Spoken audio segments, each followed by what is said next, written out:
जिस तरीके की भाषा का प्रयोग उस समय किया गया, आज फिर हम देख रहे हैं। देखिए, लोकतंत्र में हर सदस्य को सदन में अपनी बात रखने का पूरा अधिकार है, और अगर आप कहेंगे तो कैसे इस बात की अपेक्षा रखते हैं कि इस पार से उसका जवाब नहीं मिलेगा। पूरे 1 घंटे से अधिक समय तक पूरा सदन और खासतौर पर सत्ता पक्ष से जुड़े हुए सभी मान्य सदस्यों ने आपकी बात को बहुत ध्यान से सुना। देखिए, सहमत होना ना होना अपना विषय है, नहीं सवाल दूसरा नहीं। देखिए सवाल, देखिए सफाई भी इसी प्रदेश का हिस्सा। अध्यक्ष महोदय, सवाल ये नहीं है, मैं सुनने को तैयार हूं। अच्छा, मुखर्जी जी बोल रहे हैं, सफाई भी तो इसी प्रदेश का हिस्सा है। नहीं सफाई, देखिए भाषा आप उसको बाद में बोल सकते हैं। देखिए, हमारी सहमति असहमति हो सकती है। देखिए, हमारी असहमति असहमति हो सकती है किसी बात पर, हम बाद में इस बात को करेक्शन करा सकते हैं, लेकिन तो मैंने शब्द का प्रयोग नहीं किया जाना चाहिए और किसी भी असभ्य भाषा का प्रयोग नहीं होना चाहिए। और मैं माननीय अध्यक्ष जी से अनुरोध करूंगा कि अगर इस प्रकार की शब्दावली प्रोसीडिंग का हिस्सा बनी है तो कृपया उसको हटवा दें, क्योंकि ये गलत परंपरा होगी और मैसेज का देश के अंदर खराब जाएगा। हमें हमेशा इस बात को ध्यान में रखना होगा, सदन की मर्यादा का ध्यान हर हाल में बनाए रखना होगा।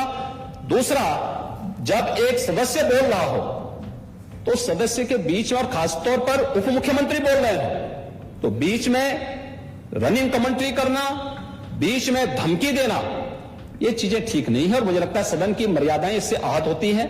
कोई भी इसको नहीं स्वीकार करेगा और मैं विनम्रता से कहूंगा, माननीय नेता प्रतिपक्ष को उनका सम्मान है, वे सबसे बड़े विपक्षी दल के नेता हैं और मुझे लगता है कि इस मर्यादा की अपेक्षा केवल सत्ता पक्ष से ही न करें, विपक्ष भी उस मर्यादा का पालन करेगा तो दोनों का सम्मान बना रहेगा और ये सम्मान दोनों का बना रहे।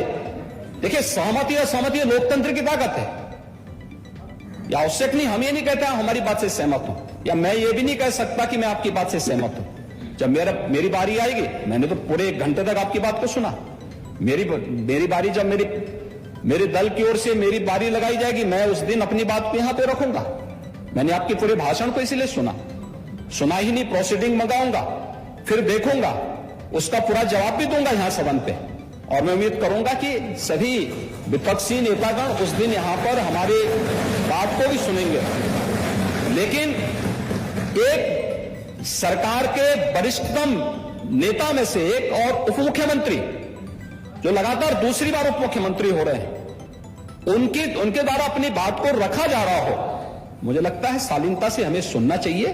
अगर हमें लगता है गलत हो रहा है, देखिए बहुत सारी चीजें अगर हम भी इस बात को कहते, बहुत सारी चीजें नेता प्रतिपक्ष भी ऐसी थी जो आपत्तिजनक हो सकती थी, हमने सुना।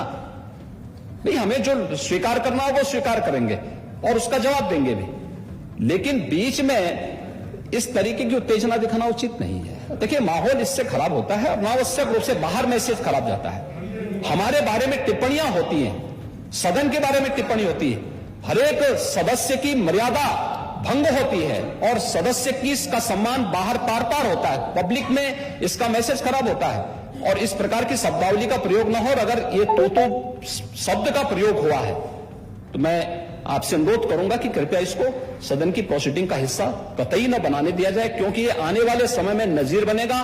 फिर यही होगा जो इससे पहले इस सदन में होता रहा है, उस चीज को हर हाल में रोकना होगा। और मैं आपसे विनम्र अनुरोध करूंगा कि ये रनिंग कमेंट्री, बीच में धमकी देना, ये चीजें बंद होनी चाहिए। अच्छा होगा कि इस चीज को धन्यवाद। अध्यक्ष महोदय,